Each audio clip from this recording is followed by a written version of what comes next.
People can forgive anything from someone else, intelligence, talent, or even betrayal, but they are unable to forgive beauty. Monica Bellucci is considered one of the most beautiful women of our time. The talented Italian who charmed the directors and colleagues on the set seemed to show confidence and incredible charm. However, few people guessed that it wasn't always that way. Why did her classmates hate her? Who did become her guide to the world of fashion? What role did Keanu Reeves and Nicolas Cage play in her life? And what is the secret of her immortal beauty? You will learn this today in our new video on the Biographer channel. Get comfortable, and let's get started.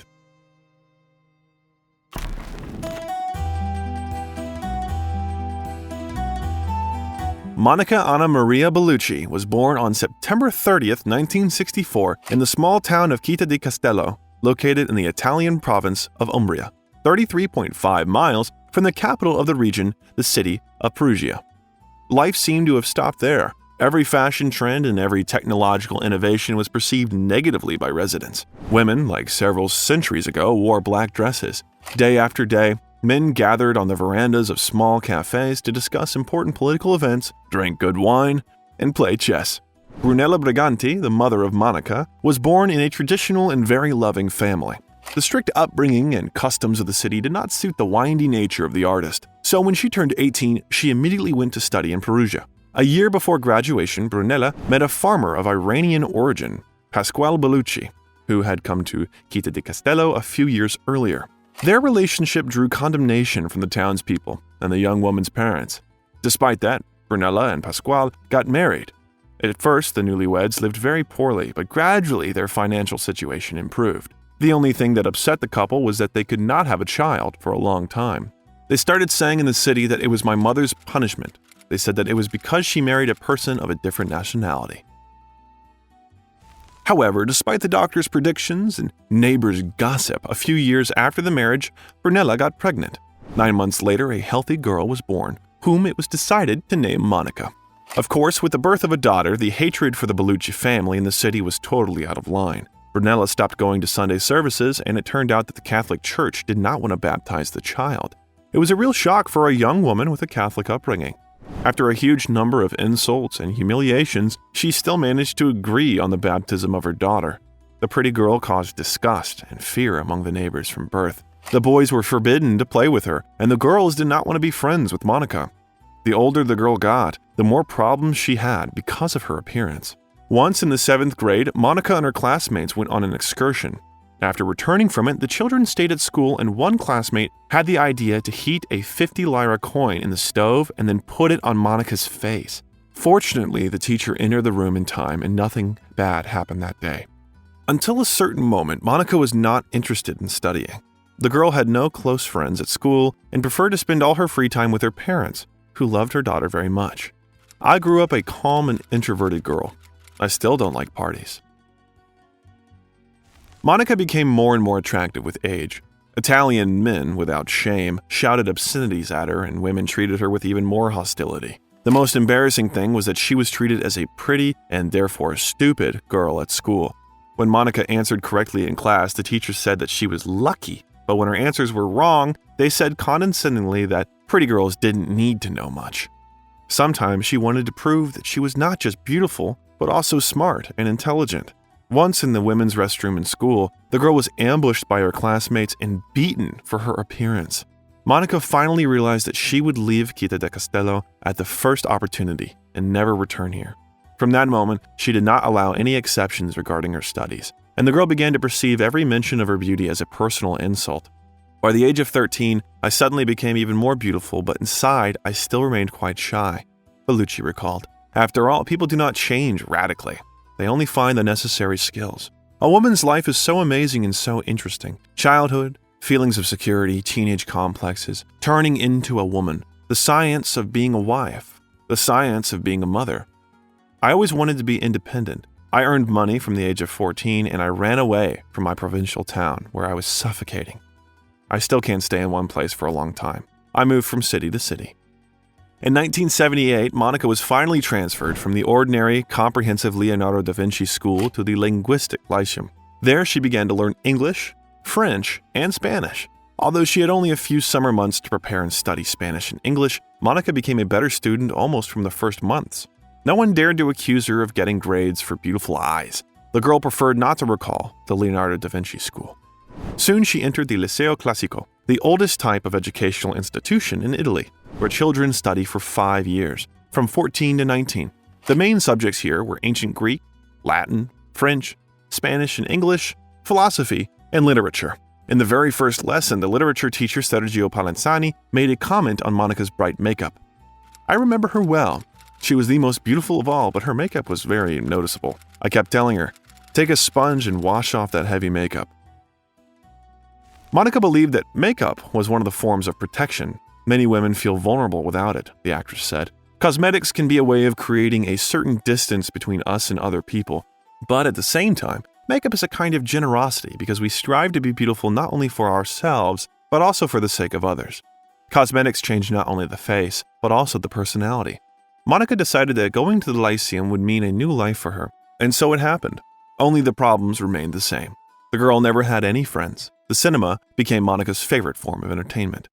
My parents often took me to cinema and to see movies, and with them I had the chance to see all the beautiful old Italian movies, and I had the chance to discover all those incredible directors like Fellini, Rossellini, Visconti, De Sica, Antonioni, and of course all their leading ladies like Claudia Cardinale, Sofia Loren, Gina Lollobrigida, Anna Magnani. And I have to say that if I do movies today, it's because I was really inspired by those incredible actresses. Everything was so beautiful on the screen and so unlike real life. Dolce Vita by the great Federico Fellini became the first favorite film of the future actress, and Monica fell in love with Marcello Mastroianni after the movie 8½. Ettore Scola's A Special Day with Mastroianni and Sofia Loren, released in 1977, cemented this impression. Monica once admitted that she has many favorite films, as well as best-loved directors, but she mainly watched A Special Day and Once Upon a Time in America by Sergio Leone, with the great Robert De Niro in the lead role.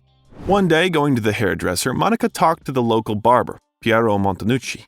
Piero was so fascinated by the girl's beauty that he did her hair and makeup for free. Instead, he asked Monica to think about a modeling career. The girl took it as a joke and ran away, but the young woman visited Piero after a week again. That's how her first real friend appeared in her life.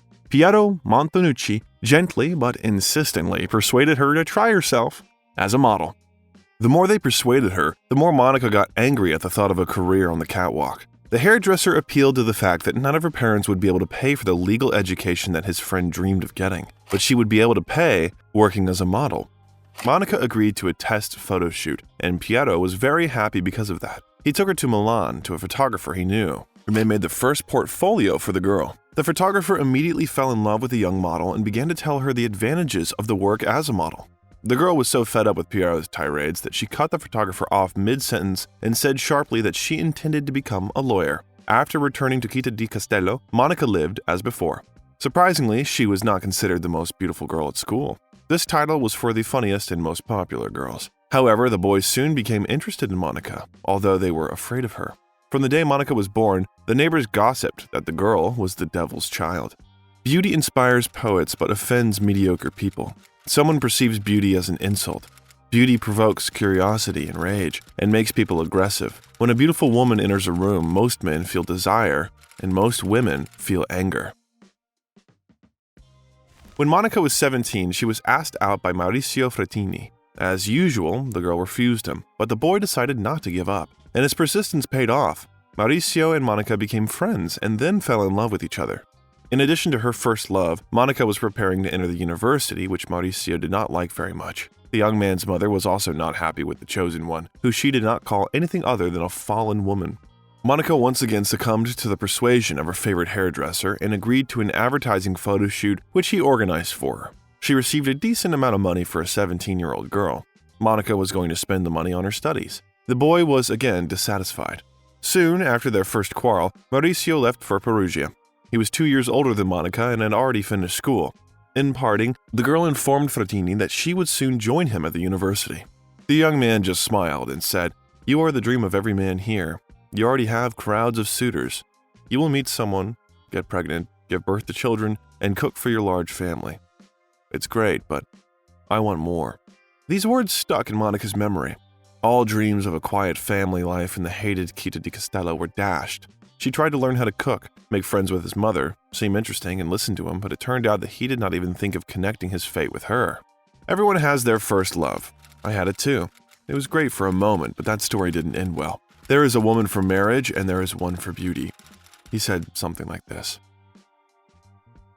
At 19, the girl entered the Faculty of Law in Perugia. She left Quinta di Castello, which caused mixed feelings in the girl. She hated it and loved it just the same. Her parents were there, some friends, and also the endless gardens of Umbria and evening conversations with her mother about artists.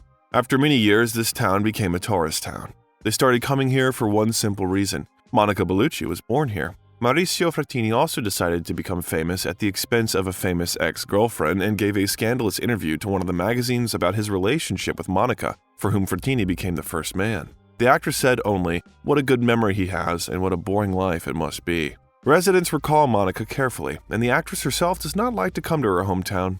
However, the owners of local bars decided that the tourist hype could bring them money.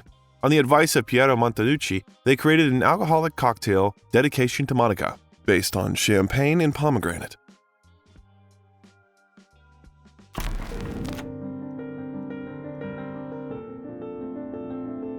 Bellucci's certificate contained only good marks. Studying at the university also did not cause her any difficulties. There was only one problem: money, which was categorically not enough for anything. There are legends in Perugia that Monica Bellucci worked as a waitress in a local pizzeria. The owner allegedly kicked Monica out because he was fed up with the endless quarrels of local men over the young beauty. The actress denied everything. "No, it's just fiction. Although I think it's great to be able to earn a living from a young age and be independent, etc. But no, I didn't work as a waitress. I studied at the university in Perugia, at the Faculty of Law, and at the same time, worked as a model." However, she really didn't have enough money. Monica had to work and study a lot. Her parents tried their best to support the daughter. With great difficulty, she nevertheless refused their help. It seemed simply indecent to her to take money from her elderly parents. Studying while working as a fashion model was very difficult. Castings could take place, in particular during classes, but that was not the worst thing.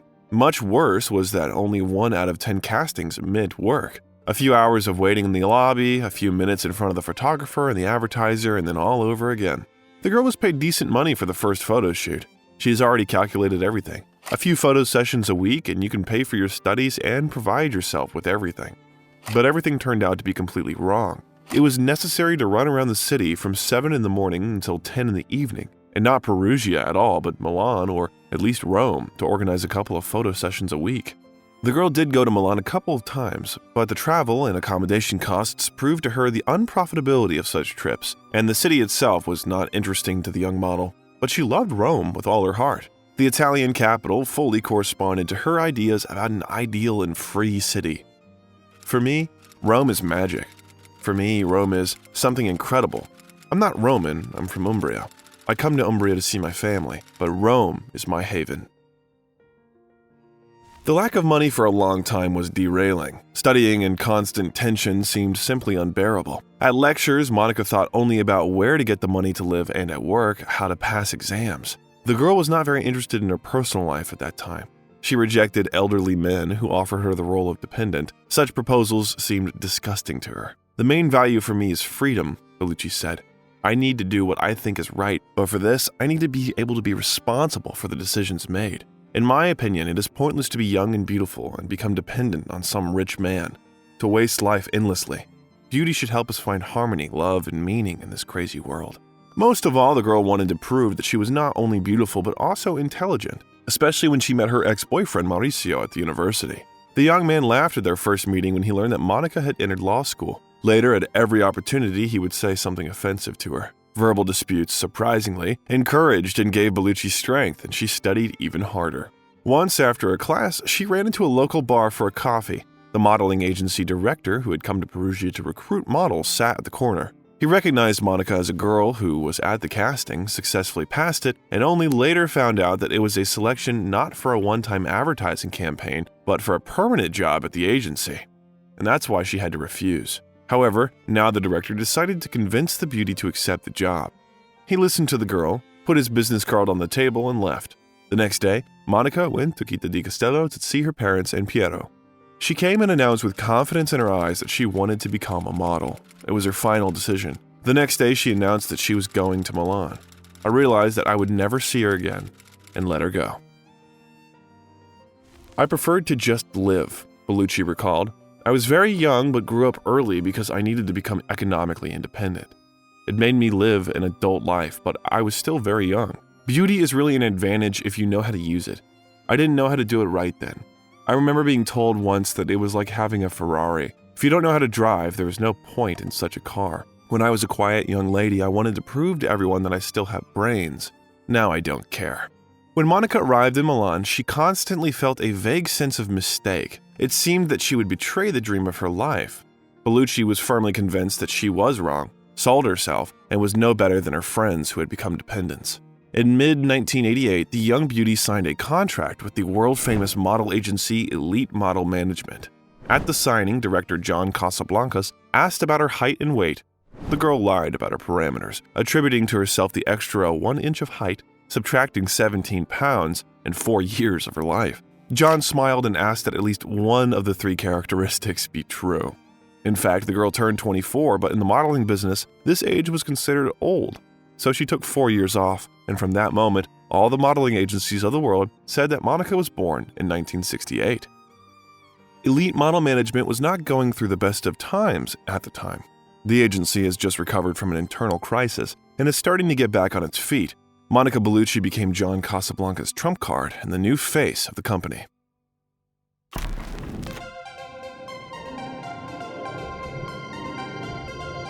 Monica has known photographer Claudio Carlos Basso since she was a student.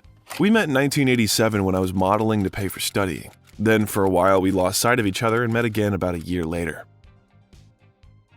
Claudio invited Monica to dinner and somehow, among other things, reported that he was offered to do a swimsuit advertisement. He did not see anyone except Monica as the lead model. The girl has already worked with the Elite agency, but so far she has not had much success. But later, her career took off and 3 world-famous companies signed a contract with Monica, including Dolce & Gabbana. The girl's face began to appear on the pages of magazines. Soon, all the covers of popular tabloids were full of photos of the future star of world cinema. The management of Elle magazine noticed the public's interest in young beauty, and the summer issue of one of the most popular magazines in the world was with a photo of the girl. Now Monica was sure that she has made the right choice in life. You know, if I had married a local guy in Città di Castello, I would have given him 3 children and made away with myself. The actress joked.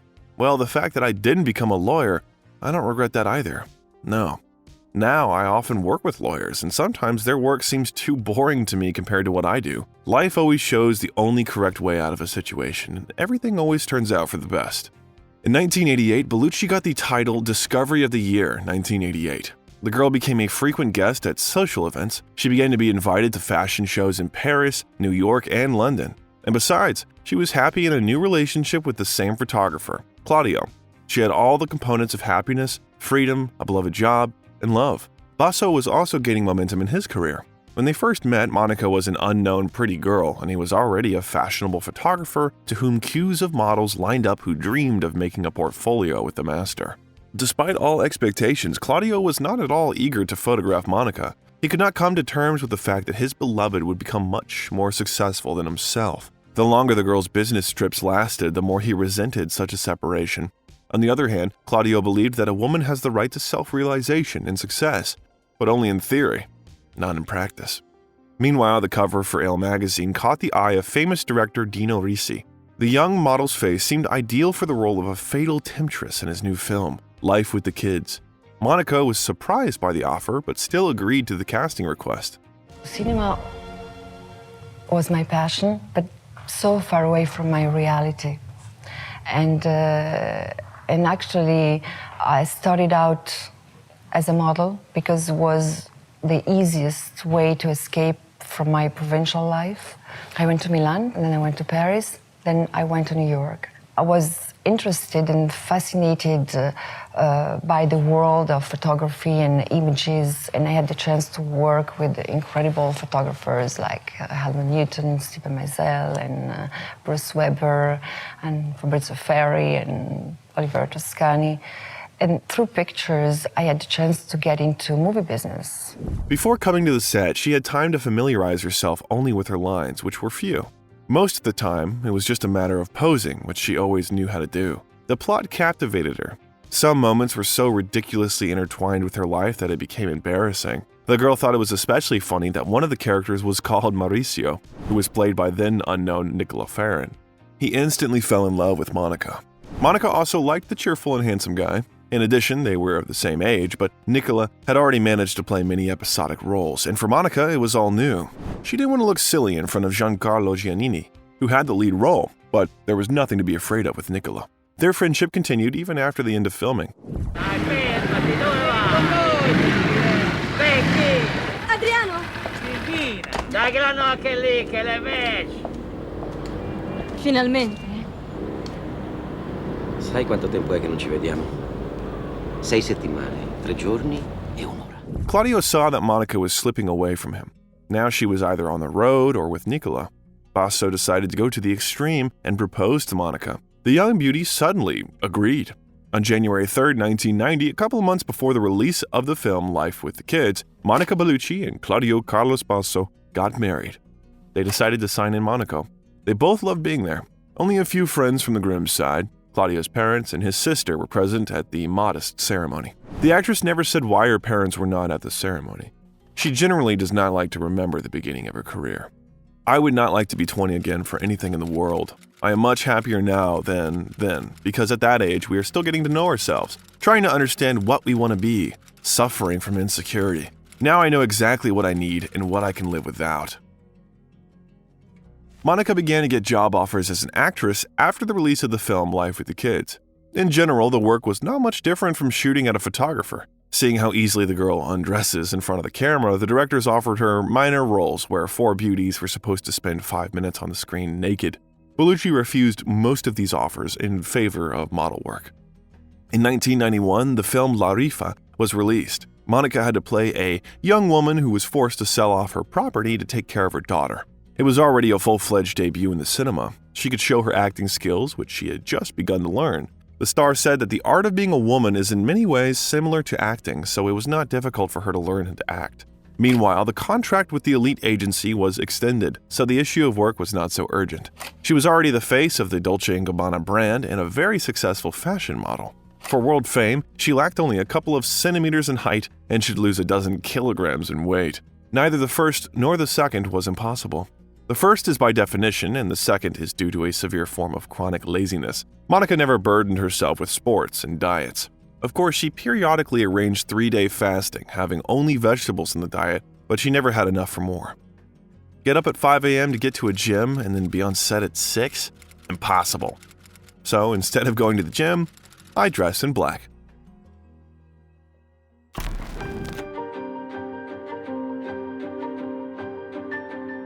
Meanwhile, in 1991, Monica moved to New York. There was no work again. Bellucci turned 27. Even under very good circumstances, she still had 2 or 3 years left in the modeling business. The career of an actress seemed much more interesting, and it was impossible to do it in Italy. Finding herself outside her native country, Monica faced the problem of her accent. Monica claimed, "If you want an international career, you can't do it like when Italian women starred in Fellini, Rossellini's, Antonioni's movies. Now you have to fly overseas, speak English and French like Italian, so you can play in foreign languages." A film career in the US was not available for her because the Italian accent spoiled the whole first impression. After going through castings, Monica decided to go back. There, her accent did not prevent her from making a career in cinema. Relations with Claudio Basso finally deteriorated. Her departure to the States was the final point for them, but her faithful friend, Nicola Ferrin, was also waiting for her in Italy. He just supported Monica in her desire to move to North America.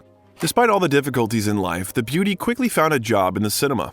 In 1991, Francis Ford Coppola began working on the adaptation of the novel Dracula by Bram Stoker. The idea belonged to Winona Ryder, whom the director met a year before. Francis Coppola entrusted the selection of actors to Winona Ryder. The character of Professor Von Helsing was dealt with quickly. It was offered to Anthony Hopkins, who, without thinking twice, agreed while refusing several more profitable projects. The lead female role originally belonged to Winona herself. The debate about who would play Dracula was long, but it was agreed to take Harry Oldman. The young and promising actor Keanu Reeves got the role of Jonathan Harker.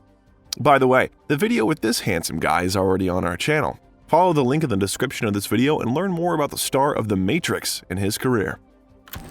One last problem remained. Dracula's brides had to be found. Even though Coppola's nephew Nicolas Cage did not pass the casting for the main character, he still suggested the idea of casting Monica Bellucci as one of the vampire's brides. The actor saw the Italian model on the legendary Pirelli calendar.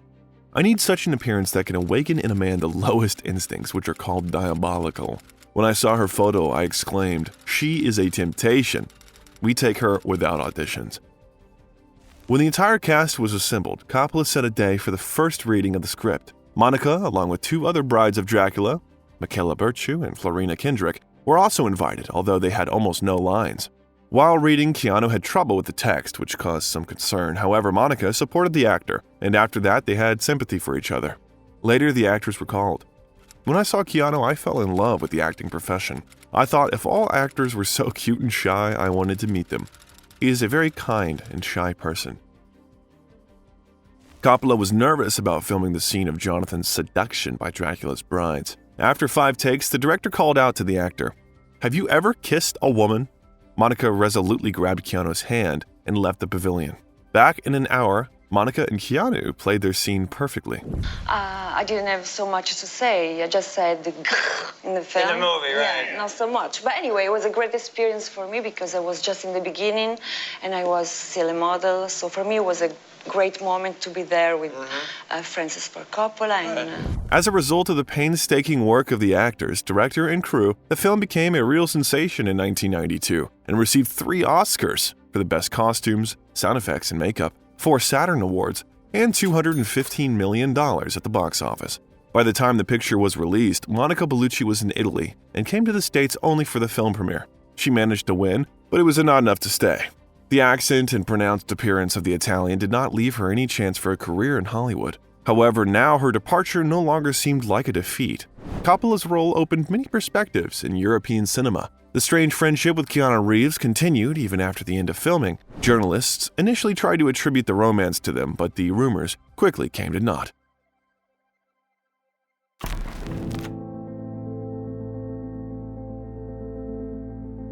Monica returned to Italy and divorced Claudio Basso. The photographer could not forgive her for leaving the States, and Monica did not allow anyone to limit her freedom. In an interview at that time, she said that her career would always come first and her personal life was good until it started interfering with work. As Monica had hoped, she was noticed in her homeland after filming with Coppola.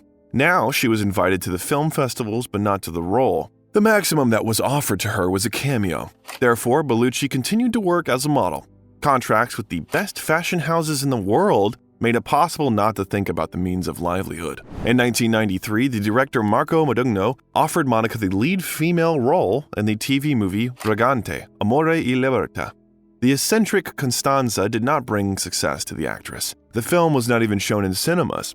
However, Italy mentioned that Monica is their native actress who returned home from Hollywood. When the work on the film was completed, Dracula was finally released. Expectations did not come true even then. Even now, when everyone saw Coppola's Monica, the directors did not line up. However, roles began to be offered, mainly in television projects, but at least now she was offered to play not only models and socialites. In 1993, the famous Italian director Carlo Vancina, who became famous for his comedies and Christmas films, offered her one of the lead roles in the crime comedy The Heroes. The audience liked the story of 2 brothers, the incorrigible swindler Julio and the decent Fabio. Monica played the role of Deborah, an amazing girl with whom Fabio falls in love. The film did not receive any film awards, but no one expected it. The beauty's next work was Roger Young's film Joseph. The film, jointly produced with the USA and Germany, told the biblical story of Joseph, a pure-hearted young man who was sold into slavery in Egypt.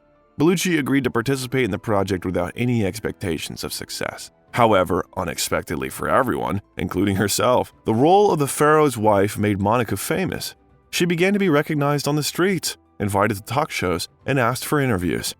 The beauty never found time to officially break up with Claudio, but it was not necessary. They had nothing to split. The relationship remained equal. The actress had been dating Nicola Ferrin for a long time, and Claudio knew about it. The photographer himself also found a new girlfriend. I've never been good at being friends with men. One way or another, we always approached a certain limit when it was necessary to decide. Our paths diverged or we became really close. Nicola and I got close. So far, the couple has been getting along great. However, the more interesting job offers Monica received, the more strained their relationship became. The actress tried to spend as much time as possible on the road. During that period, there was a lull in the cinema. She stopped being offered roles, and even requests for interviews became rarer and rarer. In half a year, she starred only in a small episode of the family melodrama Snowball. In the modeling business, Monica continued to reach new heights. Bellucci's most famous work is still her famous commercial for Dolce & Gabbana. The advertisement was shot by one of the best Italian directors of our time, Giuseppe Tornatore. Just an involuntary look at Monica was enough for him to fall in love. In parting, Giuseppe promised Monica to make a film for her. However, the beauty did not take these words seriously. A few months after shooting Snowball, Antonello Grimaldi offered Monica an episode in the melodrama Bits and Pieces. The so far unknown director wanted to attract the audience with a more or less hyped name on the poster. The actress, in turn, asked to take on the minor role of Nicola Ferrin. Grimaldi agreed. Nicola perceived Monica's behavior as a personal insult. Several shooting days turned into hard labor. Then it was only worse. Scandals and quarrels happened more and more often, and the insults became more and more painful. One morning, Monica realized it was time to end the toxic relationship. She packed up and went to Paris.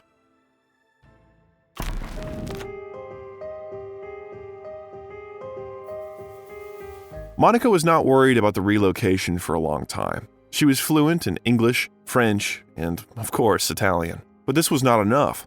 The accent remained. She had to study again, hire a tutor, and remove all the Italian notes from her French.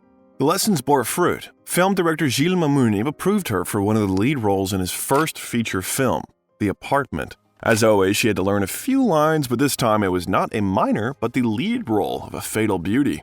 The French actor Vincent Cassel was approved for the lead male role. Vincent and Monica hated each other at first sight. Every day, the hatred grew stronger. Over time, their relationship improved somewhat. Vincent gradually began to get attached to Bellucci. Subsequently, the actress was repeatedly asked to tell the story of their acquaintance with Vincent Cassel. Depending on her mood, she told different versions, sometimes omitting details and sometimes adding something new. Vincent spoke about their acquaintance like this. "We met on the set of The Apartment. I had already decided that I wasn't the sort of actor who would date his co-star. I thought it would be a major disaster, and I thought the director had just hired Monica because she was a model. Our attraction was not immediate. Incredible, I know, but yes, I wooed her." A strange romantic story with a light touch of noir made Monica famous. The role of the femme fatale Lisa, who destroyed everything around her with one wave of her eyelashes, became for Monica an invitation to the world of international movie stars. The film received 2 Caesar Awards, for the best directorial debut and for the most promising actress, which Bellucci turned out to be. The eternal enemies appeared together at the awarding ceremony. Monica was looking around all the time, and Vincent was walking with his head proudly raised, arm in arm with France's most promising actress. The relationship with Monica seemed to have completely changed the actor. The most surprising thing was that the beauty behaved as the complete opposite of all the girls he had known before. Usually the girls hang themselves on the neck of the celebrity. Monica behaved as if she was ashamed of Cassel. She tried not to stay in his apartment for a long time, did not leave anything behind but a barely perceptible scent of perfume, and did not want to go to events with him. Finally, he couldn't stand it and offered her to live together. Monica refused the offer. For me, this is the only way to love. Love lives only when there is mutual respect and freedom. No one belongs to us, neither our husbands nor our children. We can only share something with the people we love. Vincent decided it was a way to encourage him to take more serious steps, but he was not going to fall for such tricks. Monica flew to Rome, then to London, and Vincent continued to go crazy in Paris. Cassel liked working with his beloved so much that he signed the next contract for the role in the film Doberman, only on the condition that Monica would get the job. Because of her accent, it was decided that she would play the deaf-mute girlfriend of a brazen bandit nicknamed Doberman, played by Vincent. The absolute insane action movie informed the world film community that Europe also knows how to shoot high-quality commercial films. After filming Doberman, Monica went to the States to participate in Fashion Week and then to London. Vincent remained in Paris again. He agreed to the project in which they were both offered roles. Yes, we are different, but it's wonderful. I couldn't fall in love with myself. She's Italian, I'm French. Everything happens between us. I love Monica, and I'm happy that I live with a man who, like me, values freedom the most. The film As You Want Me by Carmine Amoroso was a joint Italian-French project. Filming took place on the outskirts of Rome. The film received high praise from critics, and the journalists were surprised by how Vincent had changed. He used to abuse alcohol and was a frequent visitor to police stations. He was known as an aggressive and almost uncontrollable man who was capable of throwing out something extraordinary at any moment. With Bellucci, he became calmer and stopped drinking. But one thing remained unchanged. Cassel, at any moment, was ready to rush into a fight and kill anyone who would offend his beloved or at least look at her the wrong way. It scared Monica, and she always ran away. It seemed that her beloved thought of taking away her freedom, which she won for so long.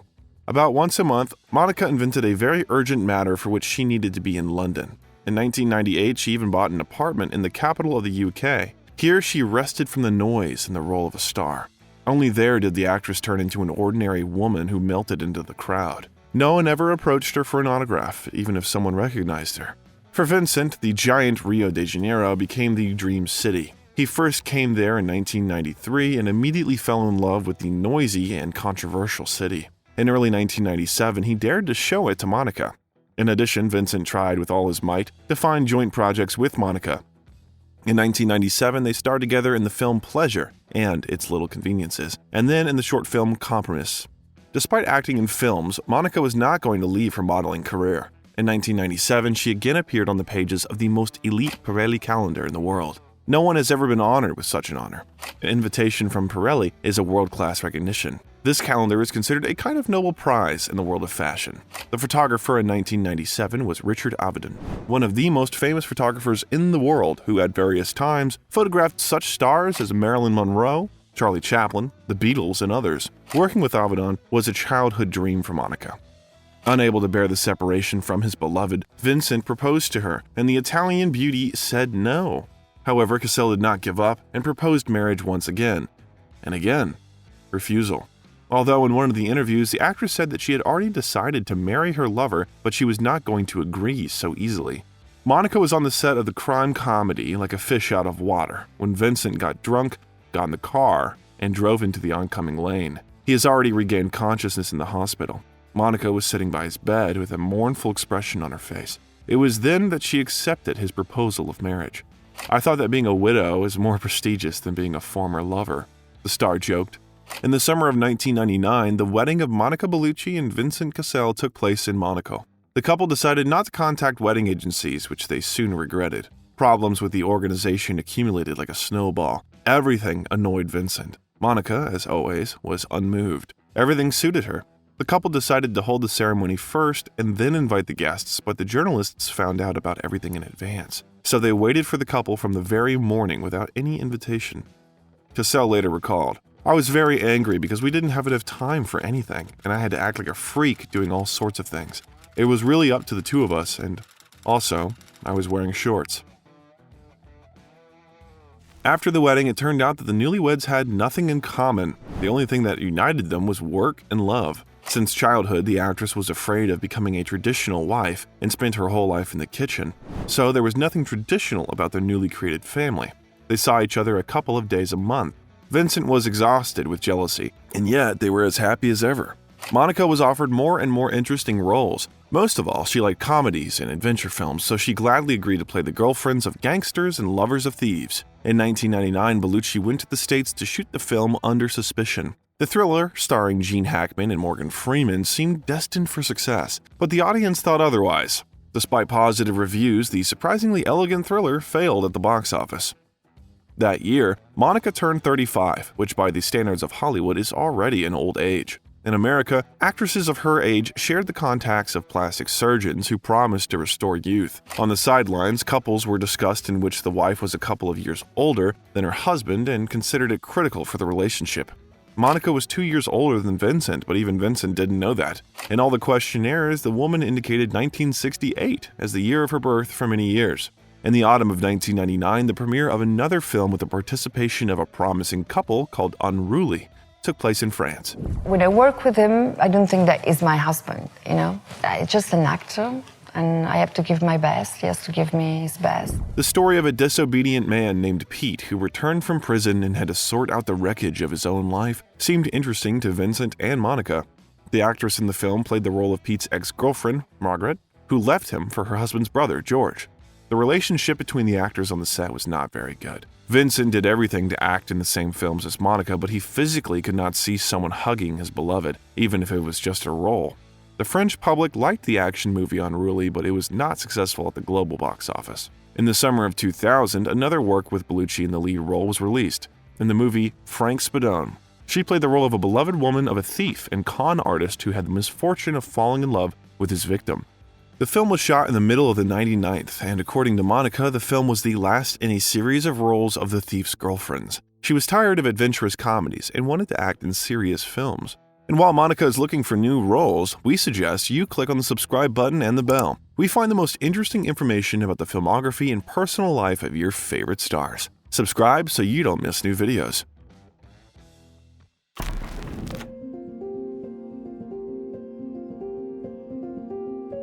Do you remember that in 1994, Giuseppe Tornatore promised the actress to take her in a new film? It turned out that he kept his promises. In 1998, when the director finished work on the film The Legend of 1900 and was ready to complete the trilogy dedicated to longing for the past, he called Monica and said, "I promised you a movie. I already have a script ready." The film Malèna completed the Tornatore trilogy, which began with Cinema Paradiso and The Legend of 1900. All three films told stories of the past that were seen through the naive eyes of a child. Malèna told about a lost childhood, where the story of the boys growing up was intricately intertwined with the fate of the young woman Malèna. Critics were delighted. Ennio Morricone's music touched the souls of even the most ardent critics. The film was nominated for a Golden Globe and an Oscar for its soundtrack.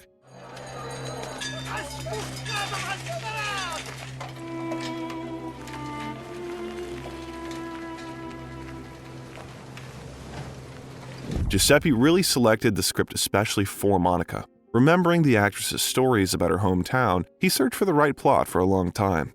Finally, a short story by the famous Italian screenwriter Luciano Vincenzoni caught his eye. Giuseppe sought out Luciano and asked him for permission to turn the story into a screenplay. Leaving almost nothing from the original text, Tornatore wrote the screenplay for Malèna. This film brought Bellucci to a new level. Now, no one talked about her as a former model. All the tabloids listed her as a young and talented actress. In many respects, the movie Malèna is about me and my parents. I was also born in a small Italian town, and I am well aware of people's hatred of pretty girls. In 2001, the movie Asterix and Obelix, Mission Cleopatra, was released. Monica got the role of Cleopatra. Gérard Depardieu, who played Obelix in the film as befits a Frenchman, began courting Bellucci. Flirting, which did not commit to anything, amused Monica and everyone on the set. Vincent, who came to visit his wife, witnessed one of these humorous episodes. He couldn't stand it and made a scene. It seemed that he would destroy all the decorations, but in the evening of the same day, Vincent apologized for his behavior. Alors? Voilà, j'ai fini. J'en ai un peu assez de me voir de profil. Tu ne pourrais pas me faire une fois de face, comme ça? Gaspar Noé's film Irréversible was shown on May 22nd as part of the 55th Cannes Film Festival. The premiere took place in complete silence. The audience was in shock for the first few minutes. Then several people got up from their seats and hurried to the exit. When the hall was almost empty, the director realized the film was a success. Gaspar himself wrote the script for the picture. The director offered it to Monica, and she almost immediately agreed to the project, which is frightening with its frankness. By some miracle, the actress persuaded her husband to act in the film. The film shows us the story of a sexual crime in reverse order of events. At first, the scenario did not seem so scary to everyone. The filming of the episodes was chaotic, and at first, Vincent and Monica really enjoyed their work. In addition, the actress literally fell in love with the dress in which she had to play the entire film. She even asked the costume designer to give it to her as soon as the shoot was over. In the scene where the crime is directly shown, the dress was supposed to be torn, and the costume designer ordered several duplicates to be made for filming and one more, especially for Monica. But the more the actors got involved in the film, the harder it was for them to play. The first test was a very frank episode for which the director even wanted to hire understudies, but Monica was indignant and said that she and her husband would play everything themselves. The filming of this scene took place in terrible tension. Extra people were expelled from the pavilion. Vincent was categorically dissatisfied with everything, and only Monica behaved as if she had acted in adult films all her life. In Irréversible, I used my body as an object, and it's great when you can treat your body like that because it's part of your work, an object you can work with. When you have that degree of freedom, you can bring out your best as an actress. They prepared for the most terrible scene in advance. First, it was necessary to come up with a decent excuse to send the jealous and hot-tempered Vincent on a business trip. In addition, each episode of the film was shot in one frame without any montage glues, so the same was with this scene. Moreover, if the camera moves throughout the film, that scene was supposed to be filmed with a stationary camera that was at floor level. There were 5 people on the set during the shooting: Monica, Joe Prestia, who played a scoundrel named Latina, Gaspar Noé himself, and 2 cameramen. The first take was played from beginning to end. There has never been such silence on the set. Suddenly, Monica, who was just dying, got up and asked for water in an even tone. At that moment, applause broke out, breaking the silence in the pavilion. Vincent only saw the film during editing and luckily didn't take it literally, so Joe Prestia was not hurt. However, Cassel had the opportunity to fully understand the plot during the Cannes Film Festival. He was shocked by what he saw and could not come to his senses. His wife had to calm him down, explaining that it was all just a movie. Many months of work on the film left a strong impression on everyone who was involved in the filming process. Monica's iron psyche withstood everything. The only consequence of the work was a natural aversion to the main character's dress. After the premiere, Vincent demanded that his wife consult with him when choosing roles from now on. Of course, after such statements, the actress immediately fled to Monica.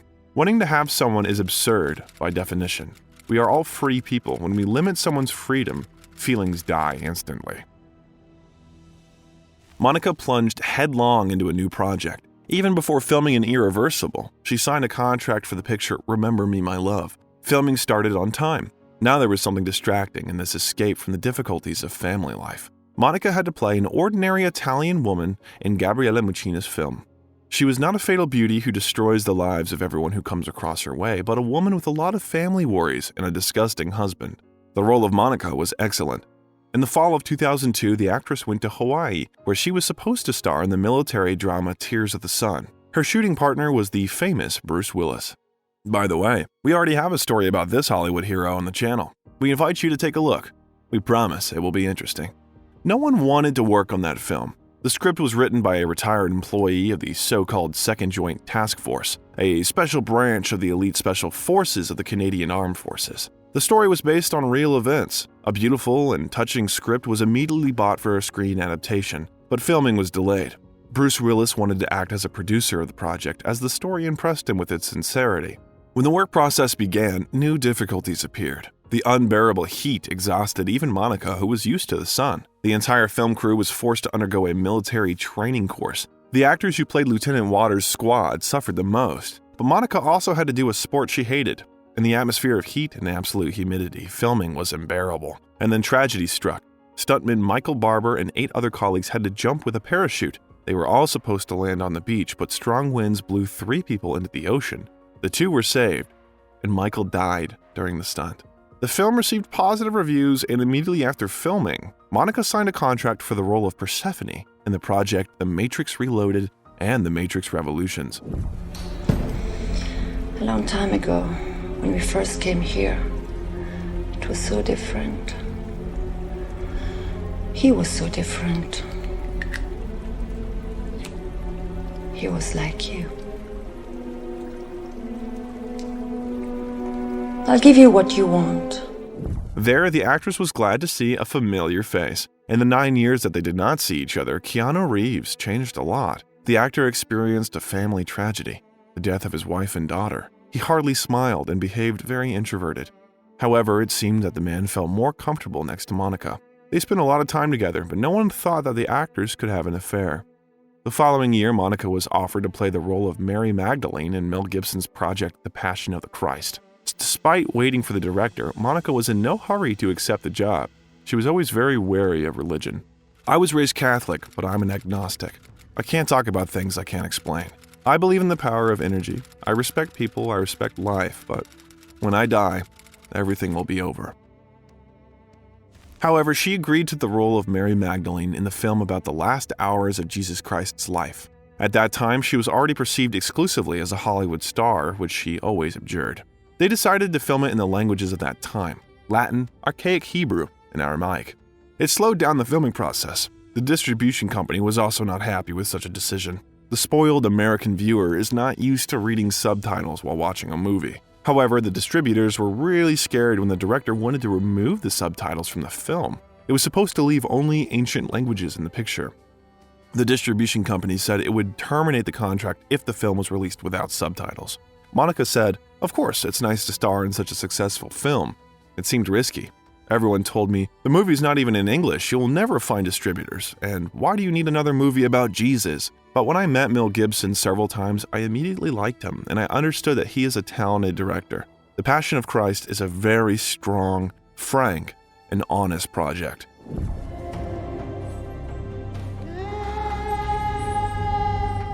The role of Maria was not easy for Monica. Journalists pestered her with questions about religion and the church. She tried to answer as carefully and as tolerantly as possible. Gibson, an Orthodox Catholic, said something in every interview that angered the church. It is not difficult to assume that it was not pleased by the film. Unreliability did not improve the popularity of the film. Although Gibson created a script based on all 4 canonical Gospels, it was almost impossible to observe all the nuances.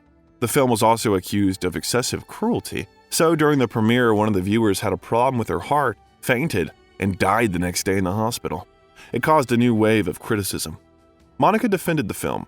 Gibson wanted to tell the story of the last 12 hours of Jesus' life, and the last 12 hours were very violent, so there was no other way to shoot it. Whether he's right or not, he made an honest film.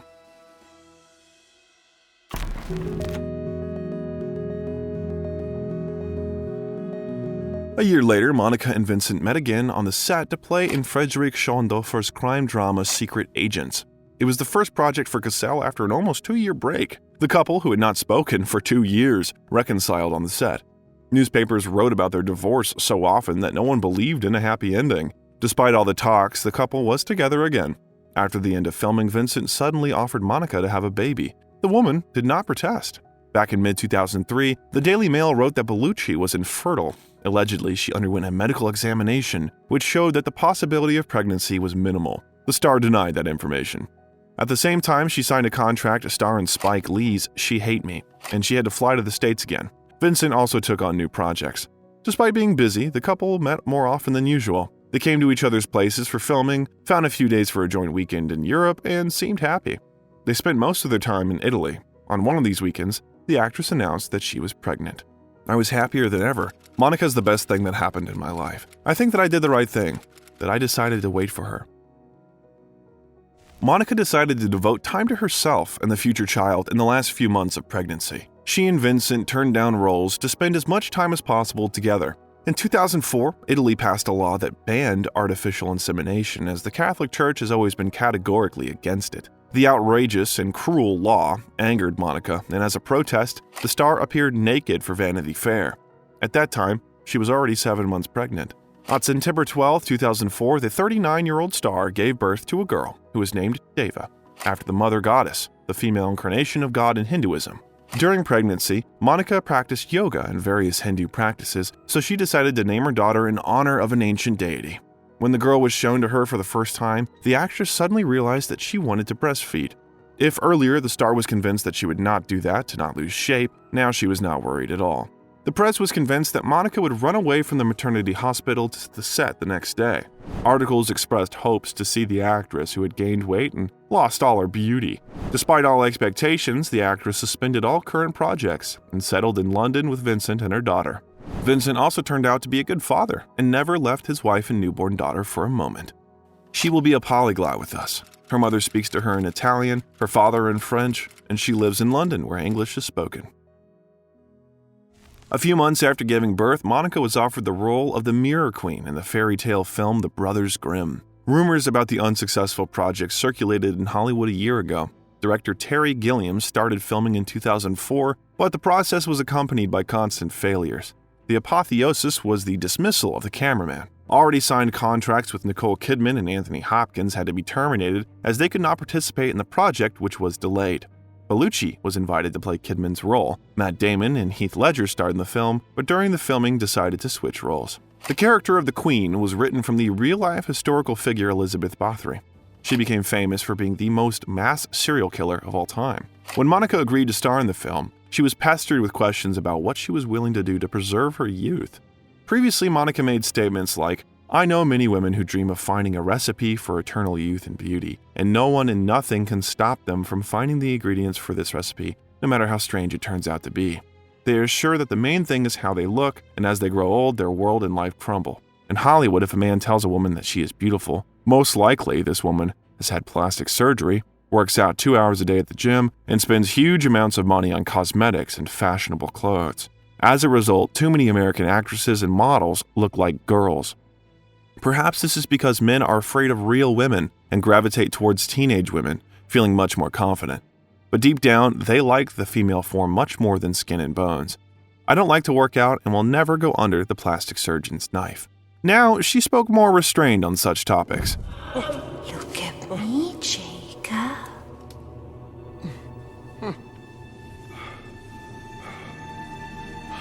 Look at me, Jacob. Am I still the fairest of them all? After working in The Brothers Grimm, Monica agreed to shoot in Bertrand Bleyer's film How Much Do You Love Me? She signed her consent to participate in the film while still pregnant. She did not refuse to work with the great Bleyer. Of course, Deva went with Monica. The daughter was only 3.5 months old. Monica left the girl in the trailer and ran to the set. Every 2 hours, she breastfed the girl, which shocked all the participants in the shooting process. Monica then said, "I gave birth to her, breastfed her myself. I realized I am much stronger and more resilient than I thought. I did not sleep at night, traveled the world, and worked non-stop. Although in general, we actors are happy. We can take children everywhere with us. If you are a doctor, lawyer, or journalist, it is more difficult." How Much Do You Love Me became one of the most favorite films of all fans of the actress's work. She played the traditional role of a femme fatale. Critics, on the other hand, received the film coolly, noting only that Bellucci's performance became its undoubted beauty. The star couple continued to live in 3 European capitals, Rome, Paris, and London. Even though they still had nothing in common, only a daughter, they spent most of their time together. In 2006, the couple starred together again. Vincent played the lead role in the thriller Shaitan by the French director Kim Chaperon. He offered Monica for the episodic role of a vampire, thanks to which the couple could spend a few extra days together. It seemed that motherhood had given Monica a second lease of life. In 2006, the actress starred in 5 films, continuing to work as a model. She did not stay in one place for more than a month. The following year, there were 3 more films with Monica: Shoot 'em Up, Manual of Love 2, and The Second Wind. For the latter, the actress had to become blonde for the first time. It's just amazing how blonde color affects men. Having gone outside, I suddenly noticed that all the men's eyes were on me. I noticed it everywhere. It turned out to be very embarrassing. At the end of 2007, the star chose a dubious project called Wild Blood. The film told the real story of the tragic love of 2 silent film actors, Osvaldo Valenti and Luisa Ferreira, who became famous thanks to the projects of the 30s and 40s. The film was not intended for a mass audience, but critics praised the acting of Alessio Boni and Monica Bellucci. Reviews said that Alessio's performance perfectly contrasted the otherworldly coldness of Monica's character. Thanks to these articles, the film managed to justify its budget. Every year, the actress chose roles with even greater attention. She wanted to play as many different feelings and characters as possible. In Giuseppe Tornatore's film Baria, Monica played the role of a mason's daughter, and after the shooting, she went to Rome where Vincent and her daughter were waiting for her. They were going to spend a few days together, but Monica was persuaded to have a minor role in the short film Homage to Rome. After a short Roman vacation, the star went to the States to film The Private Lives of Pippa Lee. The minor role of Mr. Lee's ex-wife captivated all fans of Bellucci's work. Monica played the role of such an eccentric and obsessive woman for the first time. She brilliantly handled all her episodes in just a few days of shooting. On the site, she again met Keanu Reeves, with whom she was still friends. The next significant work of the actress was the thriller Don't Look Back, directed by Marina Devan. Sophie Marceau became her colleague on the set. The story tells about a woman who observes changes in the arrangement of her house and feels that her body is transformed in such a way that no one around notices it. The film was shown out of competition at the Cannes Film Festival. Despite the huge number of inaccuracies and mistakes in the split personality of the main character, the film was positively evaluated by critics. In 2010, 4 films with Monica Bellucci were released: the Hollywood fantasy blockbuster The Sorcerer's Apprentice with Nicolas Cage, the thriller The Whistleblower, the author's film Rose C'est Paris, and the comedy Get It at Goods. The strange work Rose C'est Paris can hardly be called a film. A silent film is a set of amazing scenes that gradually become integral novels about the romantic capital, Paris. Monica spent at least a few days a month with Vincent, but those meetings were filled with love. During the filming of the film The Sorcerer's Apprentice, Monica realized that she was pregnant again. Doctors recommended stopping working during pregnancy as the risks were very high. The actress has already turned 45 years old, and at that age, any stress could lead to irreversible consequences. The actress underwent a medical examination which showed that her body was fully ready for childbirth, after which the star continued her work. On May 20th, 2010, the second daughter of Vincent Cassel and Monica Bellucci was born, Leonie. They were happy again. For a few months, the couple decided to shut themselves up in their house in Rio and devote themselves to their children. Every evening, they walked along Copacabana Beach, where journalists were already waiting for them. Monica usually refused interviews, so the tabloids discussed the actress's outfits during walks. The star recalled that period of her life. "I don't really like to discuss my personal life, but now I can confess. Everything that happened to us with Vincent is a miracle. It's a miracle that we lasted 16 years together. It's a wonder that we have 2 girls who were born when our youth and the first madness of our love was long behind us. It's a wonder that we need each other today, perhaps even more than before. And not only because of children. I'm constantly bombarded with questions. How did you do it? What is the secret? I do not know. I honestly don't know. I don't have any advice or recommendations here. Love is something beyond control." The birth of children really changed the actress. She started cooking for the family and stopped constantly running away from problems and her husband. At the end of 2010, the star's agent offered her to star in Giovanni Veronesi's melodrama The Ages of Love. Robert De Niro is an amazing actor. Of course, it's a well-known fact, but when you work with him, you really understand the depth of his genius. And it was a great compliment to hear that he agreed to act in the film The Ages of Love only after he learned about my decision to play the lead female role there. The work of the star was Felipe Garel's film A Burning Hot Summer, where Monica's partner was Louis Garel, the director's son.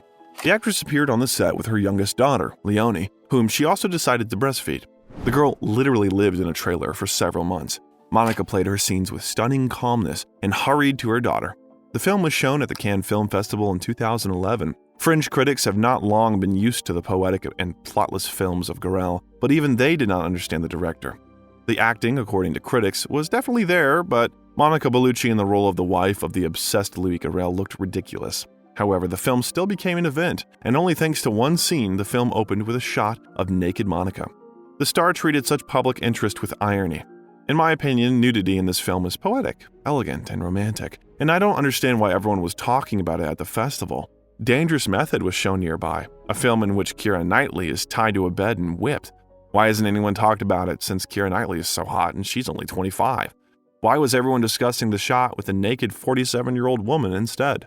In 2011, Bellucci was offered to become the face of the cosmetic line Royal Velvet of the Oriflame brand, and a year later, of his favorite brand, Dolce & Gabbana. But magazines preferred to discuss the fading of her unearthly beauty. Everything worsened every day in her family life. Vincent forgot about loyalty. He was photographed when he was walking on the beach, sometimes with one girl, then with another. Monica always tried to escape and not get attached to her husband, not to depend on him. With the birth of children, everything changed. She no longer wanted to escape, and Vincent became bored. Monica did not want to tolerate her husband's endless betrayals, and in all interviews, she began to speak about Cassel in a negative light, and the couple met only to spend time together with their daughters. Since they had been together for almost 17 years, in February 2013, Vincent persuaded his wife to move to Rio to save their relationship. And at first, everything was fine. However, already 6 months later, the couple officially announced their divorce. In my life, such a strange transitional moment has come. The children have already grown up. It is as if I'm leaving the stage of active motherhood, returning to myself as a woman. For the first time in my life, I am alone, without a man by my side. To distract herself from the painful breakup with Cassel, Bellucci often traveled with her children and also ate a lot. At the same time, the woman did not lose her natural beauty, even after 50 years old. She followed a classic style in clothes, using only her favorite red, black, and white. She rarely wore jeans. The star has never used the services of a plastic surgeon, limiting herself to an unburdened minimum of procedures. moisturizing cream, vitamin B injections, and makeup. Work helped the actress to live on. In 2014, Bellucci starred in Alice Rohrwacher's family drama The Wonders as the host of the Countryside Wonders television competition. Having received the approval of critics, the film won the Grand Prix at the Cannes Film Festival. The following year, the star played the lead role of Sophie Bernard in the Canadian drama Ville Marie, directed by Guy Edon. The film follows the journey of a European actress who visits Montreal for a shoot and tries to reconcile with her son. Bellucci said Guy offered her one of the most beautiful roles of her career. The film received generally positive reviews, and Bellucci won the Dublin Film Critics Circle Award for Best Actress at the Dublin International Film Festival. Also, Monica became the oldest Bond girl in the James Bond films, playing Lucia Ciara in the film Spectre, directed by Sam Mendes. At first, the actress was skeptical of Mendes' project, but he claimed that a mature woman in Bondian would be something innovative. When I met Sam, he told me, I'm looking for a mature woman to be close to Bond for the first time. And actually, Sam Mendes created this dark, dramatic atmosphere around Lucia, this Italian widow with secrets. And she really looks 50 on screen. And even though she doesn't have the beauty of the youth anymore, she has this femininity. And she still used this femininity to come out from this situation. Spectre received mixed reviews from critics and grossed $880 million worldwide with a $240 million budget. Guy Lodge of Variety called Bellucci, quote, one of the most restlessly globe-trotting stars in world cinema, who does not want national borders or age limits to dictate her filmography. In 2016, Bellucci appeared in Amir Kusturica's On the Milky Road. The director, who also played one of the lead roles in the film, asked Monica to learn all her dialogues in Serbian to interpret her character. Critics were favorable to the star, and her performance earned her the European Silver Ribbon Award. A man appeared again in the beauty's personal life. It was a French sculptor and former model, Nicolas Lefebvre, 18 years younger than his beloved. The couple were dating for 2 years and then broke up. We really were perfect for each other. This person has done a lot for me and taught me a lot, but from now on our flight will continue at a different height. We will remain friends for life, Monica said. Despite the new relationship, Bellucci did not think of leaving the cinema. In 2017, she took part in the third season of David Lynch and Mark Frost's TV series Twin Peaks, and later appeared in the Australian comedy sci-fi horror film Necrotronic.